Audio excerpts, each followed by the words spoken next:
Hey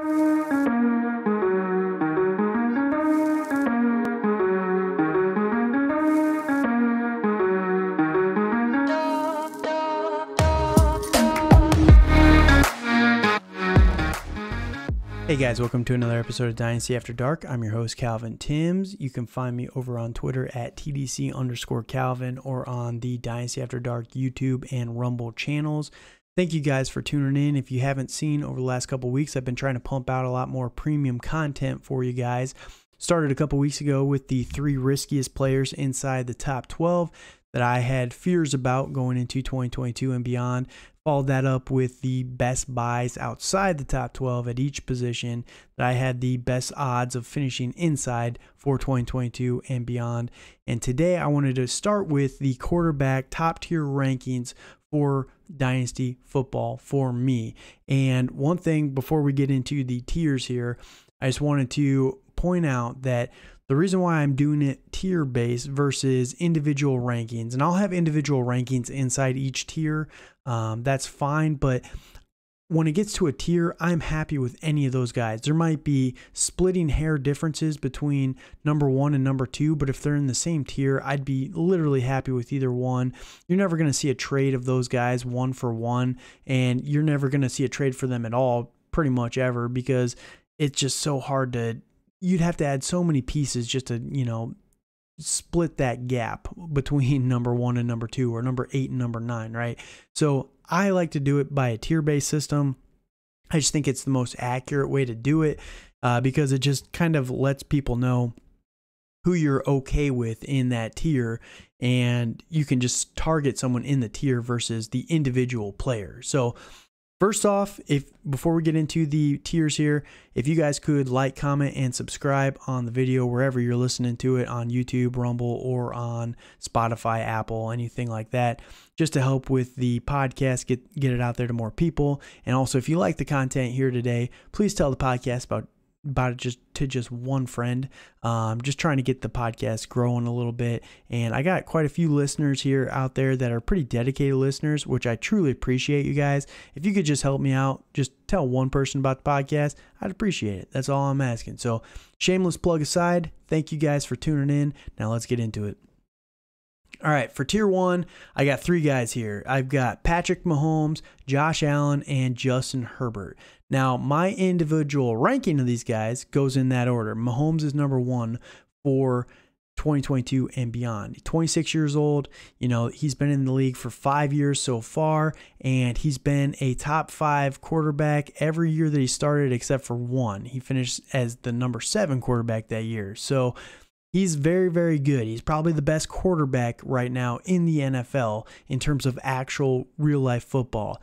And when it comes to fantasy, that definitely follows. So the nice thing about Patrick Mahomes is he's got a great offensive system, and Andy Reid is still a great offensive coordinator.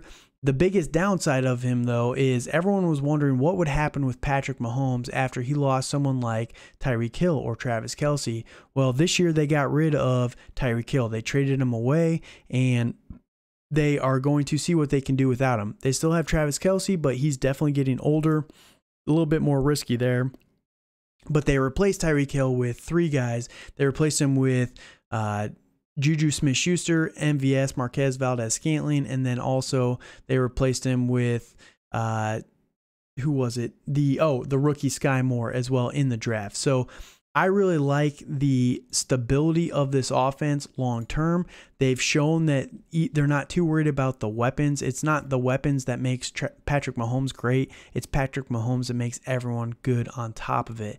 And Patrick Mahomes as a talent, he's very mobile. Over the last few years, averages about 2 rushing touchdowns a year, which is fine. That's not great, but about 300 yards on the ground, which is a lot of additional points on top of it. Then you add in his passing touchdowns, 37 last year, 38 the year before. His down year, QB7 year, he had 26. Oh no, but 50 the year before that. The dude is just a machine for fantasy points, and I love him quite a bit, and I think that going forward, he's probably the safest. He's got the most stable condition around him. There's not a ton of change, and the Chiefs are committed to making him just a stud for fantasy football. Now, that does lead to my number 2 guy here, Josh Allen. And the reason why I have him just slightly behind Patrick Mahomes for fantasy football is very simple. If you look at him in PPR formats, well, it doesn't really matter for quarterback, but standard quarterback scoring, Josh Allen has finished as the quarterback number 1 the last 2 seasons. 2 years ago, he was number 8. So, yeah, he's been very, very good the last 3 years. The biggest difference between him and someone like Patrick Mahomes is he's got a lot of touchdowns. That's great. Few more interceptions than someone like Mahomes, but that rushing is just so good for Josh Allen, right? That is what makes him an elite fantasy option. Is they really don't have a great running game, and they just like to utilize Josh Allen in that system. Now, if you look at his stats, he's had 122, 102, 109 carries over the last couple of years. Everything that the Buffalo Bills have said over the last 2 seasons is they want to get that rushing number down for Josh Allen. Now, I'm going to believe what they're saying. And first off, they lost Brian Daboll. So they lost their offensive coordinator. He's going to be the head coach of the New York Giants. And they are going with someone new in-house. So that's not necessarily bad, but I just don't think that they're going to be as creative as Brian Daboll. Brian Daboll has had rumors about going to be an offensive coordinator somewhere for multiple seasons, but he has not been able to do it yet. Just hasn't been the right time. Him leaving is going to be a big impact on this offense. So it's going to change right there. Then what did they do in the draft? 2nd round pick on James Cook, the rookie running back that they brought in here. Dalvin Cook's little brother, if you haven't heard. And the dude is a very electric runner. Not a very big guy. He's kind of undersized, but if he bulks on 10 pounds, he could definitely be an Austin Eckler type of running back in the NFL. They are trying to get more carries on the running back position and take more stress off of Josh Allen, because with the additional rushing comes additional injury risk, and that's something that they don't want to see for Josh Allen. He has not gotten injured yet, which is luckily, knock on wood, something that we're all happy for and grateful for, but you can never count on that. There's never a guarantee that when you rush that much as a quarterback, you're not going to get injured. So they want to take more rushing off of Josh Allen and kind of move that more towards the running backs. But Josh Allen is still an elite option. You can see it here in some of these highlights. Gabe Davis right there. He is so good, and his arm might be better than Patrick Mahomes. He has just a cannon, a massive right arm, and I think that he's going to continue to improve in that area. Might have more than 40 touchdowns this year and take a step forward there, but I just think that the rushing is going to come down, and that's going to be the biggest impact on Josh Allen's fantasy value. But that said, I still think that he's one of the safest quarterbacks in the NFL right now, and that's why I have him in this top tier. Even if he does lose a step in the rushing, man, he's just so good. You can see the highlights here. He's just so good through the air, and I don't think that's going to change anytime soon. So he is in the top tier for me. Number 3 here, we got Justin Herbert, and Justin Herbert is younger, much younger than the other 2 here. He's only got 2 years of experience and definitely an up-and-comer, but very, very exciting. And I really like Justin Herbert and what he is showing us for fantasy football. 2 years ago, rookie season as a rookie, quarterback number 9. That is crazy good value from someone that everyone said shouldn't even be a first-round pick. Don't let people change that narrative on you. Justin Herbert was talked about as not even being a first-round pick. Last year finishes quarterback number 2, and the best part about him is he's kind of like a Patrick Mahomes type of player. He's got a lot of passing touchdowns, and he's got a ton of yardage. 5,000 yards last year. I know it's only one extra game, but man, just absolutely great right there. But then he, just like Patrick Mahomes, about 300 yards on the ground the last couple seasons. He could definitely even eclipse that. He could have Josh Allen type of numbers. Justin Herbert is a monster of a quarterback. 6'6", 236 pounds. and he ran like a 4.5 40 or something like that. He is lightning quick. So Justin Herbert is an elite athlete. We've seen what he can do through the air, and I just love him so much. You couple that with the head coach, Brandon Staley, and his love of analytics and, risk taking, more fourth down attempts. I just think for fantasy football, you could definitely do worse than Justin Herbert. And I think that he's shown us through 2 years that he is going to be a stud in the NFL for years to come. And I think that he's going to really kind of show why he's so safe over the next couple of years. So Justin Herbert, elite athlete, finished number 2 last year. And I don't like rewarding guys based on what they did last year, but the fact that he's going into year 3 and he's been that good, it just tells me that that's all you need to know. So I love Justin Herbert. He is the last guy in the top tier for me. All right, tier number two here. These guys are a little bit down. They're a little bit riskier in my opinion. And I'll talk about that with each one of them, but it's Kyler Murray, Lamar Jackson, and DeShaun Watson. And the reason why these guys are a tier down from those top 3, I think that they're all very, very good quarterbacks, but they all have a little bit more inherent risk to their game than the top 3. The top 3, those guys are all monsters of human beings. They're just big quarterbacks. They're all 6'3", 230 pounds or more. They're the prototypical size of quarterback. Then you got someone like Kyler Murray, who's 5'10", 207 pounds. He's a thick dude, but he is very short, and that's not great for the quarterback position because you got to be able to see down the field. You add into that, Kyler Murray is someone who is a lot more mobile, and he's had quite a few injuries over the last couple years.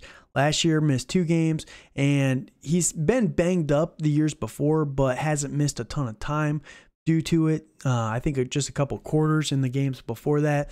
But Kyler Murray, the biggest risk with him is just his size. And I don't think it's a limiting factor, but I just think it limits him from being number 1 overall. Now, last year he finished as quarterback 10, missed 2 games. That's still pretty freaking good for missing 2 games. And then 2 years ago, quarterback number 3, number 6. And I've talked about Kyler Murray for a couple years now. He is the perfect combination of someone like Patrick Mahomes and Lamar Jackson. Very electric runner on the ground, but also a just very smooth passer. He has the limitation of being so short that he can't always see the field the best when he's in the pocket, but that's where his legs come in handy, where he can shift out of the pocket, show some open lanes there, find the open lanes, and then he can really just deliver the ball well downfield. You can see it a little bit here, and I love that for Kyler Murray. Now, this is one where he just stays in the pocket, right? The pocket you can see it there. The pocket opened up underneath. They didn't really crowd the middle of the pocket and collapse the pocket in on Kyler Murray, but when it does happen to him, he just shifts out and really shows his ability to throw such a pretty ball on the outside of the field. So I love Kyler Murray for that. I'm just a little nervous about him because of his size. A couple big hits, and you see what happened last year with the ankle and all that stuff. So Kyler Murray, I still love him for fantasy football. I think that he has the ability to finish as a top 3 quarterback as he did 2 years ago, but it's just a little bit of a risk. Now, behind him, we got Lamar Jackson, and Lamar Jackson is one of the most electric runners I've ever seen in the NFL. He is just so much fun to watch play football. And I know he missed a ton of time last year because of the ankle injury, I think it was. He only played 12 games out of 17, missed 5 games. Finished as quarterback number 15. 2 years ago, quarterback number 10. But 2 years ago, last year he finished as quarterback 10. 2 years ago, he finished as the number 1 overall quarterback. The last couple seasons, we've seen his rushing come down just a tiny bit each one of those years. The year that he finished as the number 1 overall quarterback, he had 1,200 yards, 7 rushing touchdowns, and 36 passing touchdowns. 2 years ago, 26 passing touchdowns, and then a dip of 200 yards through the ground. And then last year, 16 touchdowns only 767 yards, but through 12 games. Now, the biggest thing for Lamar Jackson is the risk of his quarterbacking ability. And I don't mean that as disrespectful to Lamar Jackson. I know there's the meme that he's the running back, right? He's just a running back playing quarterback. And I don't believe that at all. I'll joke on it sometimes because I think it's so outlandishly untrue. But Lamar Jackson is an electric runner. There's no question about that. He has a very, very good arm. It's just not been utilized the most. I don't think that he has the best offensive system around him to utilize him through the air. They do use him through, they are very good at maximizing his rushing abilities. Through 12 games, he had almost 800 yards. That's crazy how much he can run the ball and how well he can do it. And that just gives him such a solid floor for fantasy football. But we need to see him take a little bit of a step forward in the passing game to be a little bit more consistent there. And I think that he can. I like Lamar Jackson's arm quite a bit, but it's just not the most consistent arm. And that's what scares me a little bit there. So you can see it here. Dude just, oh my goodness, just takes off so easy, so fluid. It's crazy what you can see. If you're listening to the podcast, I apologize. I've been adding a little bit of clips here to this video, trying to make it more enjoyable for the people watching over on YouTube. But the dude is just so smooth. He can make all the throws. He can make all the definitely all the runs, but we just need to see him take a step forward in the passing game. And I think that he can do that this year. I know they got rid of Marquise Hollywood Brown and they're going to be leaning on Rashad Bateman, but I've always said that Rashad Bateman's a little bit more of a prototypical, target for someone like Lamar Jackson because he doesn't like to throw it to the outsides of the field. He's not the most accurate quarterback. Very strong arm. He can make all the throws, but he doesn't like those back shoulder throws as much. Not saying he can't do it, but he just doesn't prefer them. So he likes to target the guys over the middle of the field, and that is where Rashad Bateman will thrive. Where Hollywood Brown, he's more of a speedster, right? He's someone that's going to burn by someone, and you got to place it more accurately for him. And that's why I like him better with Kyler Murray than someone like Lamar Jackson. So I think that Rashad Bateman is going to massively help Lamar Jackson this year, and we're going to see a return to the MVP season Lamar Jackson when he had 36 touchdowns, because I think between Mark Andrews and Rashad Bateman, you get J.K. Dobbins in there, I think it's going to be a massive turnaround for fantasy football for Lamar Jackson. The risk with him is just the reason why he's in tier 2 here. We don't know for sure what his arm is going to be with this receiving core. It's not an exciting receiving core, don't get me wrong. It's a capable one, but not an exciting one. So we will see what he can do. Now, the last guy here, if you did listen to my 3 riskiest players inside the top 12, is DeShaun Watson. He was on that list. And the reason why is we just don't know enough right now. But based on pure talent, because I'm taking the off the field stuff out of the equation, all available information says that we're talking between either 6 games or a year suspension, somewhere in that range. It's unlikely he gets nothing, but it's also unlikely that he gets suspended forever. So he will be back. DeShaun Watson, if you haven't remembered, is very, very good at football. He is very electric. And this is from 2020. These highlights that you can see here on YouTube. The dude is just so good. He makes it so effortlessly. And I am excited to see him play football. I don't like the dude for the off the field stuff, but you know, it's just, it's hard to root for the guy. And I get that. I completely understand that. But yeah, we just know what he can do, and I think that the talent is definitely there, that it's going to pay off if he can play. So last year didn't play at all for the Houston Texans. Well, the 3 years before that, all 3 of them finished as quarterback number 5. Very good touchdown to interception ratio, very safe with the ball. And then he has quite a few rushing attempts on the ground as well. Averages about 450 to 500 yards there on the ground. Gives him a nice solid floor there. You add in the passing work that he does have there as well, and it's very, very good. So DeShaun Watson, whatever your feelings about him are, and I know that it's been a while since we've seen him play, he is only 26 years old. He is going to be returning to an elite form whenever he does get on the field, whether it's this season or not.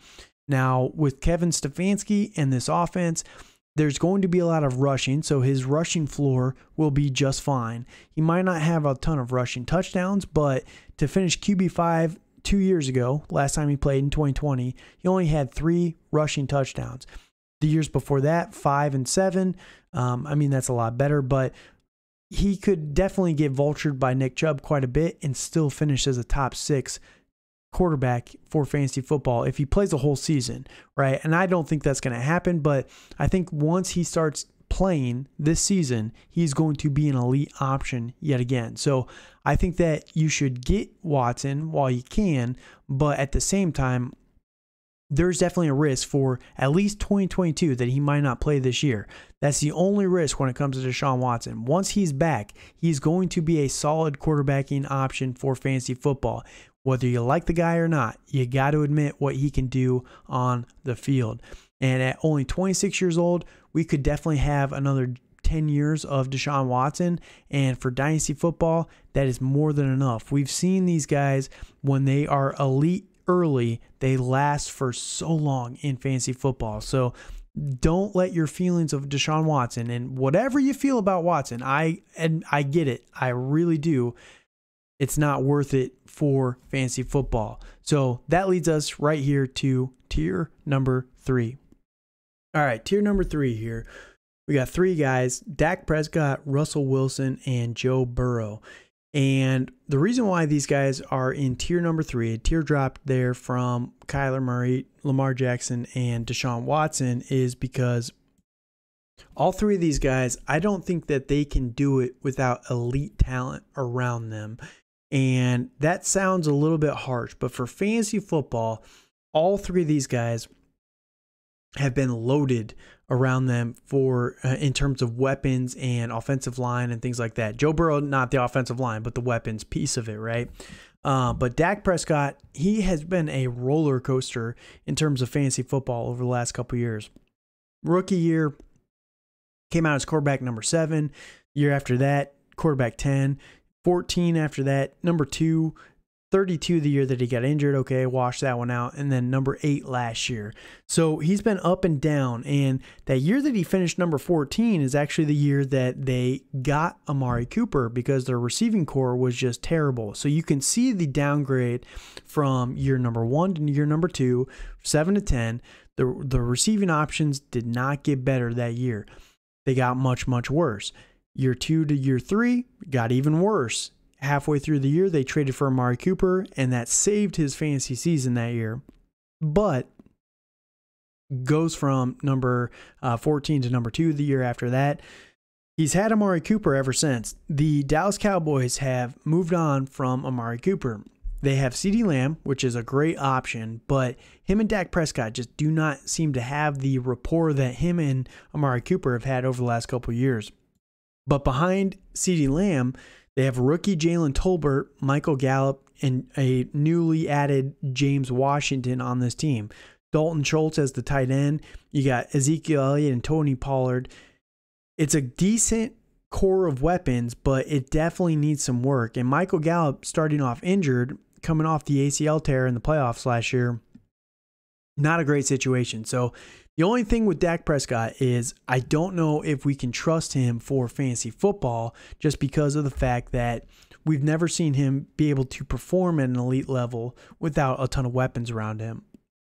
Not saying that he can't do it. I just think that makes him a little bit riskier than someone like Lamar Jackson, who has that insane built-in floor because of all the rushing that we've seen. So I think that Dak Prescott, he's still very young. Don't get me wrong. I love the talent there.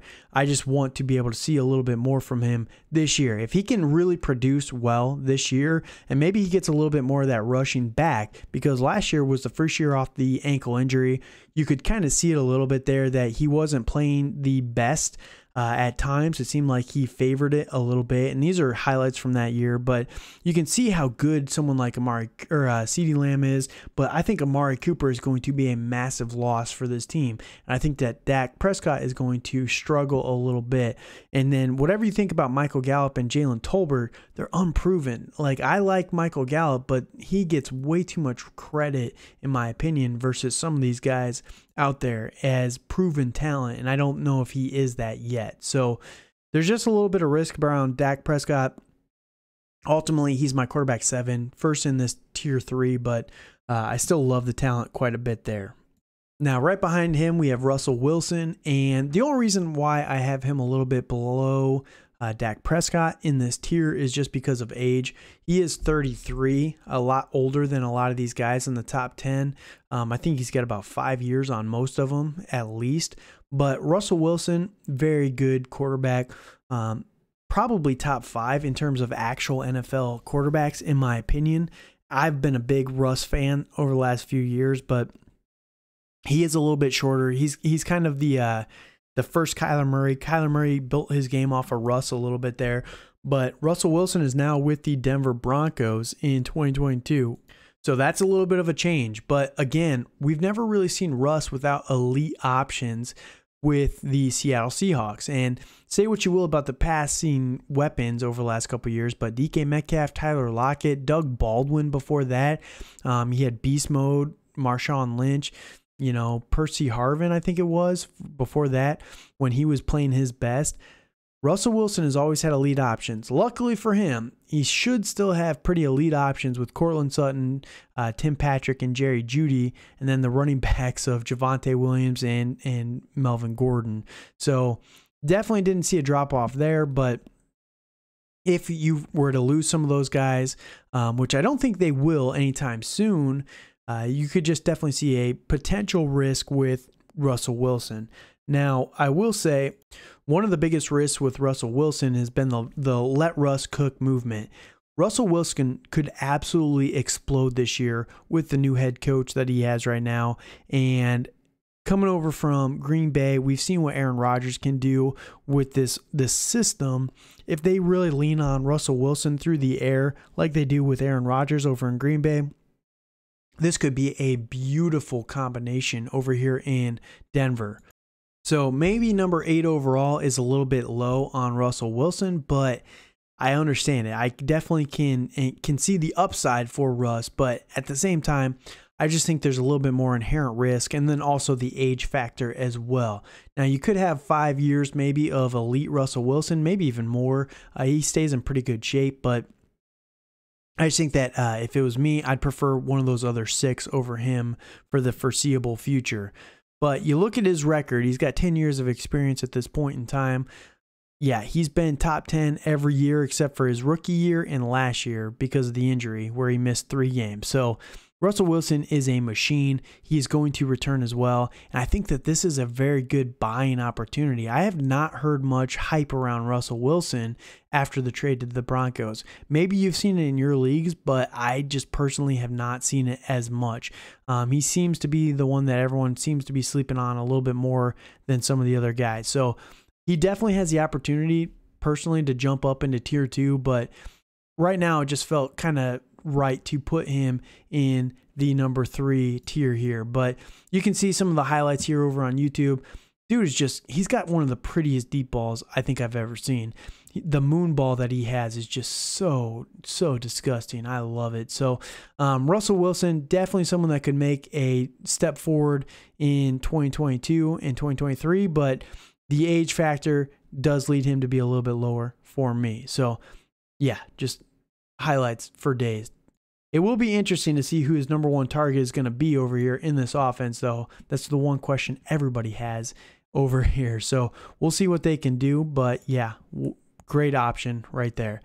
Now, the number 3 guy here in this tier, the last guy in this tier, is going to be Joe Burrow. And Joe Cool is, he's someone that is rocketing up draft boards right now. for me, number 9 overall seems about right. I think that people are crowning him just because of what we saw in the playoffs and what we saw him going to the Super Bowl and everything. And people are rewarding him a little bit too much, in my opinion. But he's a very good quarterback. He's very young. It's just his game is a little more limited than some of these other guys. Last year, he had 40 attempts on the ground for 118 yards, 2 rushing touchdowns. That's not bad, but 118 yards means that he's almost purely a pocket passing quarterback. And I think with his knee injury, I just don't really see him doing too much on the ground. Maybe they can up it a little bit more in 2022 and beyond. His rookie year through 10 games, he had 142 yards. So it's a little bit more of an average, not a ton more. Would have gotten him about 225 yards roughly if he would have played a whole season that year. But yeah, I just don't think that he's ever going to be much on the ground. And if that's the case, then you're relying on him to strictly do it all through the air. Now, luckily for him, he has amazing receiving options and a completely rebuilt offensive line. So that is a very good piece of the puzzle here for the Cincinnati Bengals and Joe Burrow. But yeah, I think that the downside is when you have to rely strictly on the air. Luckily he has Jamar Chase and T. Higgins, 2 top 10 Dynasty wide receivers right now based on rankings. You can definitely do that, but it's just very hard to sustain every single year. So we'll see what he can do, especially with the rebuilt offensive line. They might try to run the ball a little bit more. One of the things was he talked about this after the season. He really tried to take on more sacks last year because he thought that by buying more time, he could open up more plays down the field and he could get more passes completed to someone like Jamar Chase, someone like T. Higgins or Joe Mixon.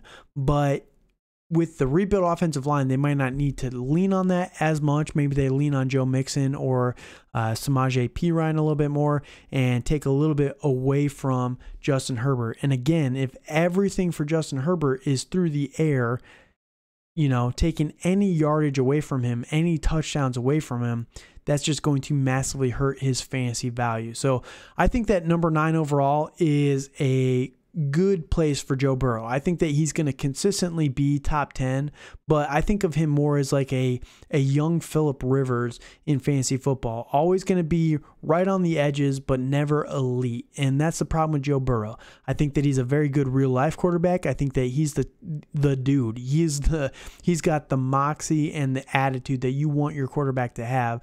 But for fantasy, I just don't see him ever being elite without like a 50 touchdown season.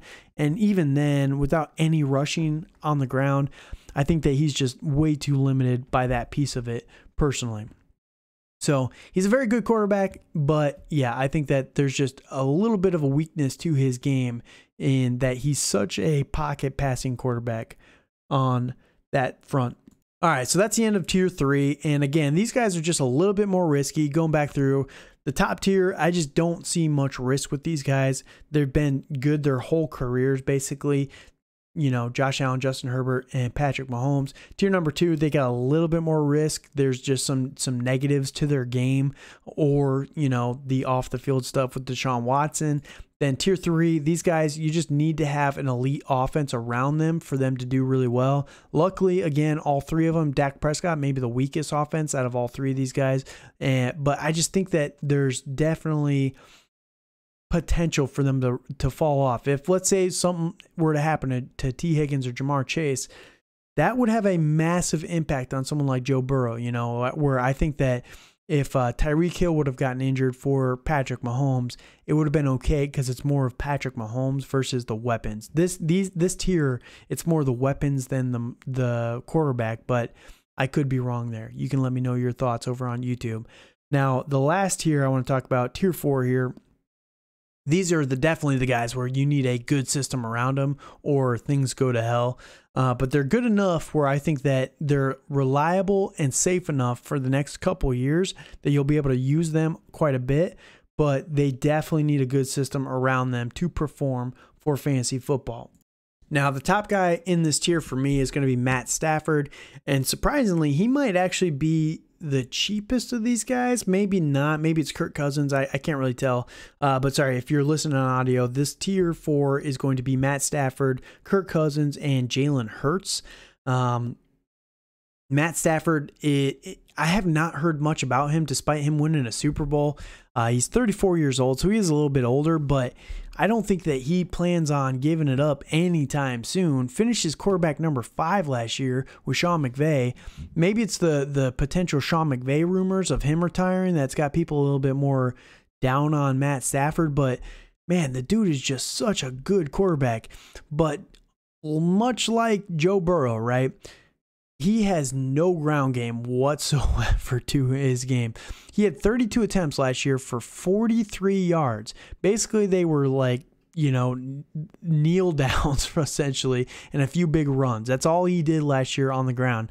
But it doesn't matter when you got someone like Sean McVay to scheme up everything. And you got such a great connection with someone like Cooper Kupp, right? Where Matt Stafford last year had 404 completions for 4,900 yards. He had 41 touchdowns and 17 interceptions. So very good statistical season. You just got to see a lot of weapons around him for him to continue that, though, because he has no rushing to his game. Then you add in the age factor. I do get it why people are a little bit more down on Matt Stafford, but I've loved Matt Stafford for many years now. When he was working his way out of Detroit, I really hoped that the New England Patriots were going to get him in some fashion, but he came out and said he didn't want to play for the Patriots, which fair enough. It worked out well for him going over to the Rams, but I love Matt Stafford. I'm so happy that he was able to win a Super Bowl. He's been disrespected for so long in his career, so great to see that happen for him. But yeah, he might actually be the cheapest of these options. Again, I don't know if people are just down on him because of the situation or what, but I have not heard anything about Matt Stafford this year. So that's my thoughts on Matt Stafford. I really like him quite a bit, but I just think that, yeah, there's definitely the risk with no rushing potential whatsoever. All right, the next guy here is going to be Kirk Cousins, and we're almost to the end here, so I'm losing my voice a little bit. My wife was so kind to get me sick. Or my boys got me sick. I don't really know. Somebody got me sick and my voice has been going out a little bit, but we'll see if I can make it through the end of the podcast here. Now, Kirk Cousins is number 11 for me here for Dynasty quarterbacks. He's only 33 years old. I know Kirk Cousins, he's got that kind of that dad vibe to him where he feels like he's 100 years old, but 40 rivaling Aaron Rodgers, but he's only 33. He's younger than Matt Stafford. I think that he's going to be around for many more years. I think that he's just going to try and play till he's about 39, 40 years old. He keeps himself in really good condition. He has basically almost never missed a regular season game except for 2019 when they went to the playoffs. They sat him that last week, and that's the only game that he's missed. He's not missed a game since he became a starter in 2015. The dude is an Iron Man. He just does not miss time due to injury. So Kirk Cousins, a lot to like about him. His 3 years in Washington, he was actually top 10 in quarterback rankings, end of year finish.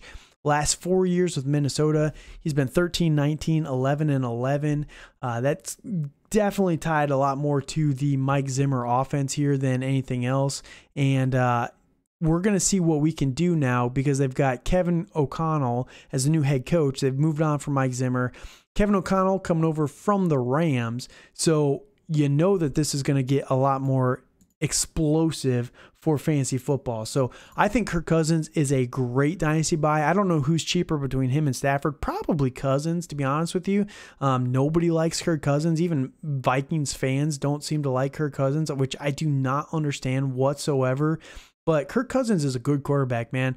Last year, they were in so many games because of Kirk Cousins that they should not have been in because their defense was terrible. And Mike Zimmer made so many terrible decisions as a head coach. Like, full respect to him. He is a good coach. He's a good defensive mind, but he was just so old school and it was just so bad to watch. It hurt my eyeballs to watch him so many times last year. And the problem with Mike Zimmer is Yeah, he was just so conservative that he didn't let Kirk Cousins really uncork his arm, which is one of the best arms in the league, surprisingly, from someone like Kirk Cousins. But he's one of the best deep ball passers just in the NFL. But yeah, every single year since he's been a starter, he's had over 4,000 yards, 33 touchdowns last year. Not a ton on the ground. He always does a little bit, gets a couple of additional games, but the last couple of years, the biggest thing with Kirk Cousins was for many, many years, he was very unreliable as a quarterback, as a starting quarterback for your roster. But the last 2 years, he's really turned that around with the Vikings. And I think that this year is going to be another step in that direction. So I'm excited to see what Kirk Cousins can do. But yeah, I think that it's going to be a good situation for fantasy football. Again, 33 years old. You could have another 5 years of Kirk Cousins and you're paying nothing for him. I think that he's relatively safe. Maybe he moves down a little bit if some of the guys in later tiers jump up here, but I think that he's just very solid. He's a very solid quarterback, very bland, not exciting. I get it. It's Kirk Cousins. You just watch any video on him and you're not excited by it, but I think that you could definitely do worse in super flex leagues if you need a quarterback than Kirk Cousins. Now, the last guy I want to talk about here is going to be Jalen Hurts before my voice ultimately goes out. But Jalen Hurts is someone that you're probably asking, why is he in this tier? I think that Jalen Hurts is going to make it long term. I think that he's going to be the starter for the Philadelphia Eagles past 2022. They're going to commit to him on a long-term contract, and I think that he is good enough that he's going to earn it. Now, the biggest thing with Jalen Hurts is you can see a couple of the highlights here on YouTube. The dude is good. He is a good player, and the biggest downside with him has been his passing work so far. Now, can he fix that? Yes, he's got 2 years of experience. He played 4 games basically in 2020, right? He didn't play very many games. He started 3.5 games in 2020. Last year started the full 16, 17, missed 2 games. Sorry, he missed week 18 because they pulled him. And then week 13, he did have an injury. He was nicked up a little bit. Finished as quarterback number 9. Passing work definitely needs a step up. He had 265 completions for 3,100 yards and 16 touchdowns with 9 interceptions. That's horrible. That is horrendous for football, for real life football. But the upside, he had 784 yards on the ground with 10 rushing touchdowns. Now, I think that they're going to continue that. He's going to be not a Lamar Jackson type of runner, but he's going to be more of a Kyler Murray, right? Who had that perfect combination, like I talked about, of Patrick Mahomes and Lamar Jackson. I think that he's going to be more of a Kyler type of runner. He's a lot bigger dude than Kyler. He's 6'1", 223 pounds. Jalen Hurts is a thick guy. He's a muscular guy. But if he can improve his passing game work at all, then he is going to be a monster for fantasy football. Now, what have the Philadelphia Eagles done this offseason? They still have Devonta Smith. They traded a first-round pick for A.J. Brown, paid him a lot of money to be the number 1 team player for this team. They added Dak Prescott from a free agency from the Indianapolis Colts, which Dak Prescott, all he's really done for the Colts has been useful for getting touchdowns. He's not a good fantasy player, but he's a good number 3 who replaces Jalen Reagor as the number 3 on this team. I still like Jalen Reagor. I would like to see him get traded to another team. I think that he can definitely be utilized somewhere else, but I just don't think that he's a good fit for someone like Jalen Hurts. Now, much like Lamar Jackson, where he needs a little bit of help across the middle of the field because he's not the best outside passer. I think the same thing is Jalen Hurts' game as well. And that's why it's really hindered him for fantasy football. They don't have the best receivers for that so far. Jalen Reagor is more of a Hollywood Brown type of guy, speed guy on the outside. He's not going to be someone that's going to really high point the ball if it's not the best pin perfect pass, right? But Jalen Reagor is someone that is going to be a good receiver, I still believe, for another team. But Devonta Smith, he's someone that can get open. So if Jalen Hurts can improve his reading ability of the defense, Devonta Smith is going to have a massive breakout there. But A.J. Brown is such a contested catch monster, that he's going to really thrive with Jalen Hurts. They are a perfect combination of skill and opportunity there for each other. So I'm really expecting a step forward in 2022 from Jalen Hurts, and I think that he's going to earn the starting job for the Philadelphia Eagles for the next couple years, which makes him a much safer option for fantasy football. And again, I think that if that's the case, then you got to buy him now, because people that own Jalen Hurts in fantasy football, you got two camps. They're either extremely nervous that they have 1 year left on the guy, or they believe in him wholeheartedly, right? There's no fear whatsoever. So, you got to find out who has him in your league, see what type of camp they're in. If they're a little nervous at all, I would definitely go and try and get Jalen Hurts for cheap, because I believe in the guy long term, and I think you should too. All right, with that said, we're at 45 minutes on this video. I'm trying to keep it as condensed as possible. I'm going to be doing these for the running backs, wide receivers, and tight ends here this week. My top tier guys for all of those, and then I'll probably follow it up next week or the next couple weeks with the next tier guys for each of these positions. But let me know what your thoughts are over on Twitter at TDC_Calvin. Thank you guys so much for listening. And again, if you like this content, please tell one friend about it. Like, comment, and subscribe on the video. Just help the video get out there to more people. I truly appreciate you guys listening. All the people that do listen to this podcast, I really appreciate you guys. It means a lot to me that people value my opinion on stuff, which is crazy. I'm doing this to help people, but at the same time, you got to prove that you have something to say. And the fact that you guys listen to it definitely means a lot to me. So thank you guys so much. Have a good night.